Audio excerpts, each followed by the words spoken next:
sekarang itu benar-benar rame soal standar TikTok, ada standar Instagram, dan masih banyak lagi. Menurut aku, di tengah gempuran berbagai macam media sosial, orang-orang saling berbagi opini, berbagi pendapat mereka masing-masing berdasarkan latar belakang yang berbeda. Saat ini tuh penting bagi kita sebagai manusia untuk mempunyai pegangan masing-masing.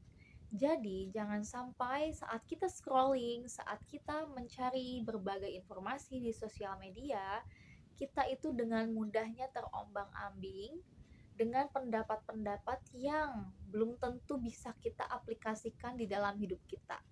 Contohnya, sekarang banyak banget di TikTok ya terutama, aku lihat banget, terutama untuk cewek-cewek di luaran sana, mereka itu memasang standar yang kurang realistis menurut aku pribadi. Kenapa kurang realistis? Karena hal ini tuh masuknya kategori yang bisa kita kompromikan dengan pasangan kita. Contohnya, aku tidak mau menerima dia karena dia tidak pernah membukakan pintu mobil untukku. Aku tidak mau menerima dia karena dia tuh nggak pernah nih ngebantuin aku untuk duduk di kursi, jadi benar-benar mempersilahkan dengan kursi gitu ya. Dan menurut aku pribadi itu kurang realistis. Kenapa? Karena itu hal yang bisa kita kompromikan gitu, bukan hal yang jadi masalah besar. Toh kamu masih bisa hidup kan kalaupun dia tidak ngebukain pintu mobil, toh kamu masih bisa berjalan kan. Jadi stop pusingin hal-hal yang gak penting kayak gitu.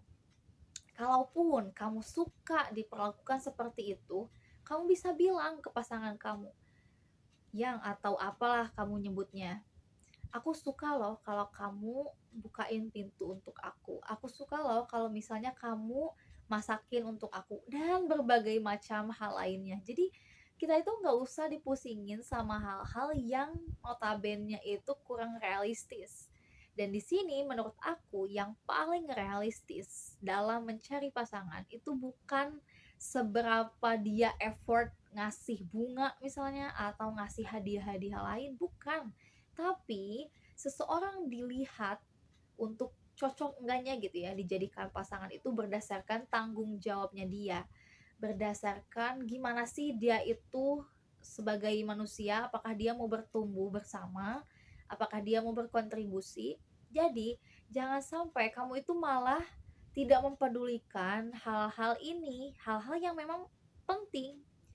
Let's say gini deh, kamu deket nih sama lawan jenis ya, atau taruhlah point of view-nya itu sebagai seorang cewek nih, kita sebagai cewek pasti pengen dong diperlakukan romantis, ya gak?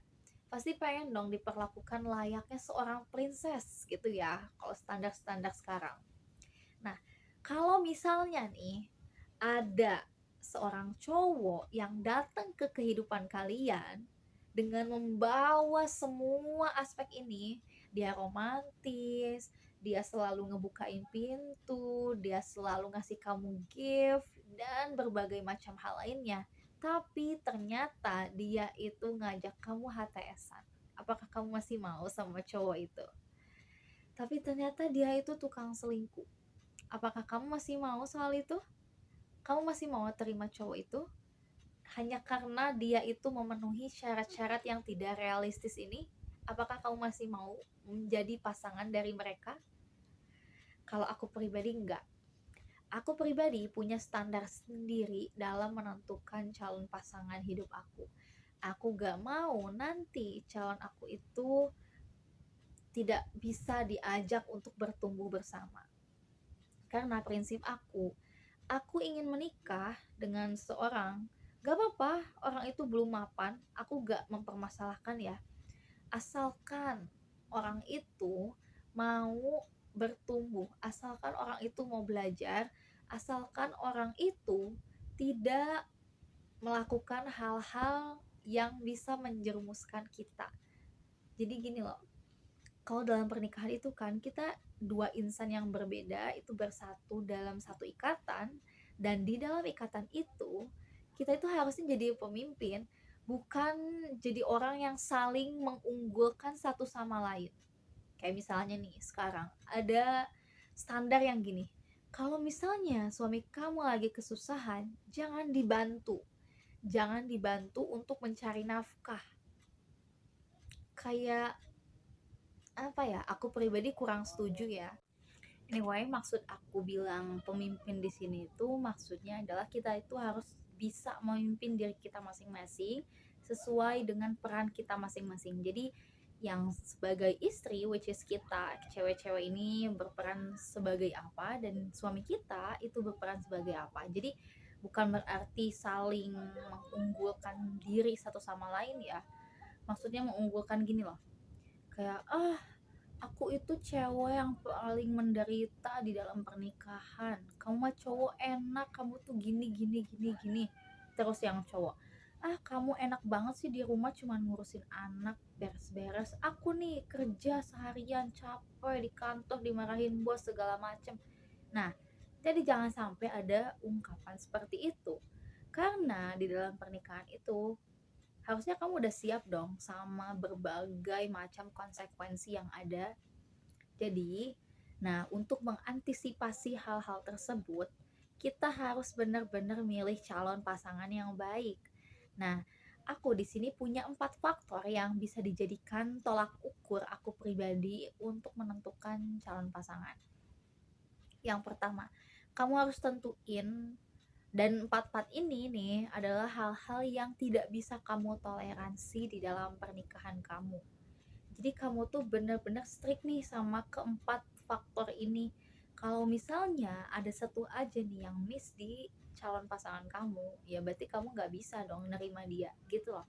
Dan pastiin hal ini juga bener-bener realistis gitu ya, bukan hal-hal yang bisa kamu obrolin kayak tadi aku mention di awal. Kayak kamu tuh suka dibukain pintu, kamu tuh suka dibeliin bunga, ya kamu bisa ngomong gitu ke pasangan kamu, bukan kamu tuh nungguin orang yang seperti itu. Untuk hal itu ya, aku pribadi berpikirnya seperti itu. Lalu 4 hal yang dijadikan aku dalam menentukan calon pasangan itu apa aja sih? Yang pertama, tidak merokok. Kenapa tidak merokok? Aku pribadi itu pernah medical check up ya.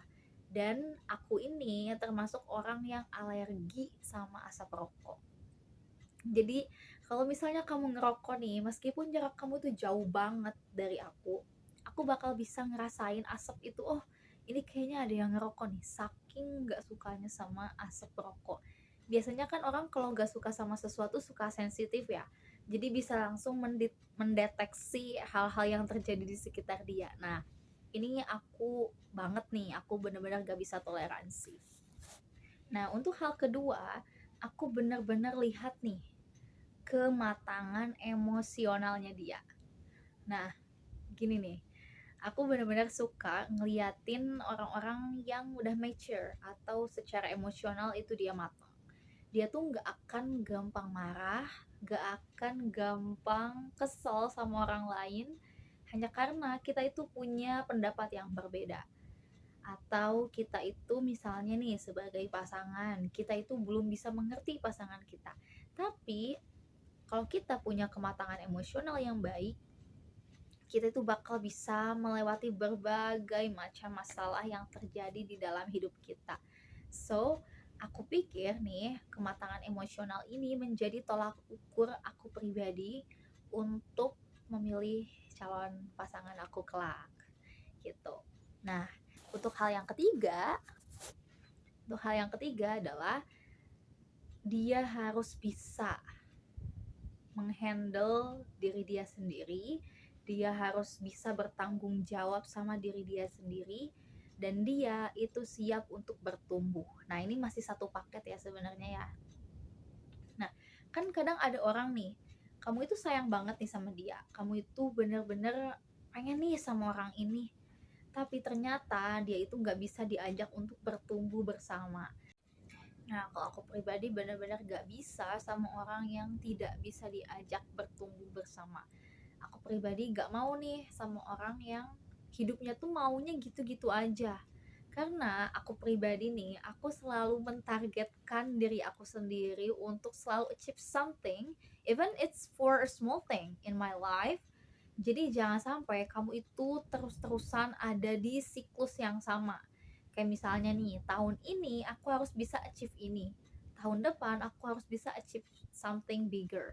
Gitu. Jadi benar-benar versus apa ya, benar-benar kita tuh bisa ningkatin sesuatu di dalam hidup kita. Jadi jangan sampai kamu itu di dalam satu fase kamu tuh bener-bener aja terus aja kayak gitu, nggak ada yang bisa kamu capai dan kamu pun tidak peduli akan hal itu. It's a big no for me. Aku bener-bener gak bisa sama orang yang kayak gitu. Aku bener-bener gak mau sama orang kayak gitu yang kamu tuh ya udahlah, hidup mah ngalir aja, slow aja nggak sih, gak usah punya ambisi apa-apa. Aku nggak bisa, aku gak bisa banget sama orang yang kayak gitu. Dulu aku pernah deket nih sama orang, dan ketika aku tanya, kamu punya plan apa sih 5 tahun ke depan? Dan dia jawabnya, oh ya udah, hidup mah ngalir aja kayak gitu. Aku kayak, oh okay. Dia nggak cocok jadi pasangan aku, dia hanya cocok untuk jadi teman aku. Dan disitulah aku menyadari bahwa ternyata value yang kita pegang saat ini itu tuh bisa meminimalisir kegagalan pernikahan kita di masa depan. Jadi jangan sampai kamu itu sebagai cewek ya, apalagi kamu itu salah memilih pasangan. Nah, kalau misalnya kamu udah salah pilih pasangan dan kamu udah terikat di dalam pernikahan, kamu tuh takutnya nanti malah pusing sendiri. Dan aku pribadi nggak mau dong aku udah nikah itu jadi turun value gitu ya, downgrade. Aku gak mau udah nikah jadi nggak bisa kesana sini. Maksud kesana sini tuh bukan berarti aku yang nggak tahu waktu ya, jadi maksudnya tuh kayak aku tuh nggak bisa untuk ngelakuin hal-hal yang bikin aku tuh release my emotion gitu, kayak me time. Aku tuh gak mau aku nikah tuh jadi penghambat aku bertumbuh. Jadi bukan berarti ini harus kerja ya, enggak sebenarnya ya. Jadi aku pribadi kalau udah nikah tuh aku gak mau kerja. Aku pengennya bener-bener fokus aja gitu ya sama kondisi rumah atau segala macem. Tapi aku tetap berkarya gitu. Jadi aku gak mau kalian ini salah mengartikan kalau udah nikah itu harus kerja gitu. Bukan berarti berkarya itu bekerja gitu ya. Jadi berkarya itu identik dengan kamu itu bisa menghasilkan sesuatu tapi dalam porsi kamu gitu. Bukan hal yang besar tapi kamu tuh enjoy menikmati hal itu gitu. Jadi aku tuh gak mau pernikahan aku itu jadi awal mula kesengsaraan hidup aku. No, aku gak mau banget. Aku gak mau jadi jelek. Maksudnya jelek tuh kayak gak kurus gitu ya. Aku gak mau udah nikah tuh aku jadi gak bisa beli make up. Aku gak mau udah nikah itu aku jadi gak bisa ngurus diri, yang kayak banyak sekali wanita di luar sana yang udah nikah tuh yang asalnya cantik gitu ya, body goal segala macam, tapi pas udah nikah jadi, mohon maaf ya, sorry to say, jadi gemuk atau gak memperhatikan pola makan, pola hidup. Aku gak mau sampai kayak gitu. Makanya aku benar-benar cari orang yang bisa fulfill my four categories. Oh ya, keempatnya belum ya. Oke, yang keempatnya adalah aku benar-benar cari orang yang mau untuk selalu belajar. Nah, konteksnya adalah untuk semua aspek ya. Kita sebagai manusia itu harus mau belajar terus-menerus. Nah, kenapa ada satu statement gitu ya di dalam bahasa Arab ini tuh kayak muktatofat lagi gitu, kata-kata mutiara. Utlubul ilma minal mahdi ilal lahdi. Tuntutlah ilmu dari kamu ada di dunia inilah, intinya gitu ya, sampai kamu ke liang lahat. Nah, which means kamu itu harus selalu mau belajar. Kamu harus mau berinovasi, kamu harus selalu mau untuk mempelajari hal-hal baru. Kalau misalnya kamu ada di dalam satu pernikahan atau satu ikatan gitu ya, kamu itu harus selalu mau belajar. Kayak misalnya nih, kamu baru beradaptasi sama pasangan kamu yang ternyata, oh ternyata pasangan aku tuh sukanya hal-hal kayak gini ya. Nah, di situ kamu mulai belajar tuh. Jadi jangan sampai kamu itu menikah tapi kamu tuh tidak mempersiapkan mental itu juga ya, mental untuk belajar hal baru itu. Selama hal-hal ini ada di pasangan kamu ya, di pasangan aku nanti, aku tuh bakal bisa melewati semuanya dengan baik. Karena ini tuh yang nggak bisa ditoleransi sama sekali. Jadi aku tuh harus bener-bener punya yang namanya pasangan yang mau bertumbuh, yang mau belajar hal baru, terus yang tidak merokok, dan hal lain gitu ya, pokoknya yang 4 tadi yang udah aku sebutin. Jadi jangan sampai, jadi aku tuh gak mau nanti tuh udah nikah tuh ada kata-kata keluar, aduh aku pusing banget deh nikah, ternyata bikin aku ruwet. Jadi gini loh, kan kita tahu ya, katanya pernikahan itu menyempurnakan sebagian dari agama. Nah, kalau menyempurnakan berarti kata menyempurnakan di sini berarti harusnya kita senang dong karena separuh agama kita udah disempurnakan gitu. Jadi kita tinggal memenuhi sebagian yang lain. Jadi kan lingkaran nih, ada lingkaran ya. Kita udah memenuhi sebagiannya atau setengahnya, which is setengah lingkaran ini sudah terpenuhi. Tapi setengahnya lagi kan diperoleh pas kita udah ada di pernikahan itu mungkin, karena kan nikah itu pernikahan atau ibadah terlama gitu ya. Nah, kalau misalnya itu konteksnya menyempurnakan, kenapa kita harus bener-bener kayak suffering gitu? Maksud suffering tuh kamu tuh nggak bahagia gitu di pernikahan kamu tuh nggak enjoy the journey. Harusnya kamu enjoy dong, harusnya kamu enjoy the journey sama pasangan kamu yang katanya kamu suka, kamu cinta sama pasangan kamu gitu ya. Nah aku tuh nggak mau sampai keluar kata-kata aku nyesel dan nikah sama si orang ini, aku nyesel nikah sama dia, aku nyesel nikah gini-gini bla bla bla bla, dan berbagai macam keluh kesah lainnya. Aku tuh nggak mau ya udah nikah tuh jadi orang yang menderita gitu ya, let's say menderita dalam tanda kutip. Nggak mau. Makanya that's why aku mau bener-bener pilih calon yang memang sesuai sama kriteria yang 4 ini, yang realistis ya ini tuh gitu. Jadi untuk meminimalisir perkataan atau meminimalisir perasaan-perasaan gak enak, karena aku tuh pengen banget gitu ya membentuk satu keluarga yang harmonis, dan aku tuh pengen jadi orang yang tidak gagal dalam rumah tangga. Karena ya orang tua aku pribadi itu rumah tangganya gagal, beliau-beliau ini bercerai saat aku masih kecil dan aku harus merasakan berbagai macam trauma. Jadi aku gak mau banget nanti anak aku merasakan apa yang aku rasakan. So aku benar-benar cari calon ayah yang baik untuk anak aku nanti gitu. Nah itulah pandangan aku terkait pernikahan dan terkait dengan berbagai macam permasalahan di sosial media saat ini. Dan intinya kita itu harus punya prinsip. Jangan sampai kita itu gampang terombang-ambing hanya karena banyak orang lain yang bilang kalau kita itu harus A, harus B, harus C. Tapi kita itu nggak punya pendirian. Jadi kita akan main asal ambil aja nih pendapat orang lain. Oh katanya gini, gini, gini. Tapi kamu nggak tahu. Kamu pribadi itu nggak tahu harus pegang yang mana. Nah itu yang jadi problem. So see you on the next video. Bye-bye.